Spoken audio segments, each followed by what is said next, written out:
Bonjour, je suis Laetitia Graille. J'ai été professeure de mathématiques en France et en Angleterre. J'ai également créé plusieurs sociétés dans le domaine de la EdTech. Je suis aussi l'auteur d'un livre sur l'apprentissage des mathématiques. Les mathématiques ne sont ni simples ni compliquées, et c'est en les travaillant qu'on les comprend. Il y a une chercheuse à l'université de Stanford, une chercheuse en psychologie qui s'appelle Carol Dweck, et qui a montré, mais ça n'est pas la seule étude, il y en a d'autres, que ce sont les enfants qui pensent que leurs efforts sont importants pour être bons en maths qui deviennent bons en maths. Ils surperforment dans leurs résultats en mathématiques par rapport à ceux qui pensent que ce serait une qualité innée, qu'on est bon ou qu'on n'est pas bon en maths. Il est très important d'arriver à convaincre les enfants que c'est l'effort, c'est un travail régulier qui amène à de bons résultats en mathématiques. Et c'est également le travail des enseignants de l'école Chardin, non seulement d'enseigner les mathématiques, mais d'enseigner ce que Carol Dweck appelle justement l'état d'esprit de développement, c'est-à-dire cette capacité à penser qu'on sera bon en maths. La méthode CRA, c'est un acronyme. C pour concret, R pour représentationnel et A pour abstrait. Cette méthode est bien plus connue sous le nom méthode de Singapour pour l'apprentissage des mathématiques. Donc elle a montré toute son efficacité là où elle est appliquée, essentiellement dans les pays asiatiques. Pour autant, il s'agit d'une méthode issue principalement de pédagogues ou de pédagogie occidentale. Donc elle est toujours, quelle que soit la notion mathématique abordée, elle est toujours suivie sous ces trois étapes. D'abord, la phase concrète, où il s'agit de manipuler les objets. Ensuite, la phase représentationnelle, où bien, on représente les objets par des images ou des dessins.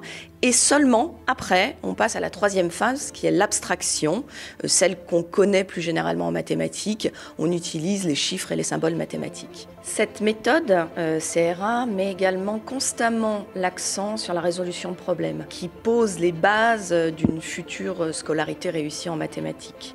Et enfin, cette méthode a montré toute son efficacité pour faire progresser les élèves vraiment pas à pas et tout à fait sereinement. Je crois qu'on ne le répète jamais assez, mais la contribution des mathématiques à nos économies modernes est absolument fondamentale. Il n'y a quasiment plus un pan de l'économie qui ne soit pas concerné, soit le domaine médical, de la biologie, même le marketing. Maintenant, utilise les datas et donc des mathématiques pour faire son travail. Ensuite, que répondre à, effectivement, l'immense majorité des gens qui diront ne plus utiliser les mathématiques plus tard? Eh bien, je dirais que c'est une formation immense. Ce ne sont pas des recettes, des calculs. C'est une culture, les mathématiques. C'est une capacité d'abstraction. Le monde de demain nous demande d'imaginer, d'élaborer des concepts de plus en plus complexes. Et les mathématiques sont un outil de rationalité et d'esprit critique qui peuvent aider à tout ça grâce à l'apprentissage de la modélisation en mathématiques.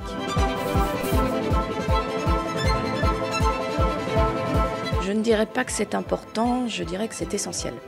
L'école bilingue Chardin a fait un choix fort, le choix fort de former tous ses enseignants aux différentes pratiques pédagogiques des mathématiques. Les enseignants, on sait en général qu'ils sont issus de filières littéraires avant d'exercer leur métier et sont donc souvent plus à l'aise avec l'enseignement des langues ou des humanités. Ayant fait le choix d'un cursus appuyé en art, en sport et en mathématiques, l'école bilingue Chardin fait suivre ça d'actes véritables en formant tous les enseignants aux mathématiques et à la pédagogie des mathématiques.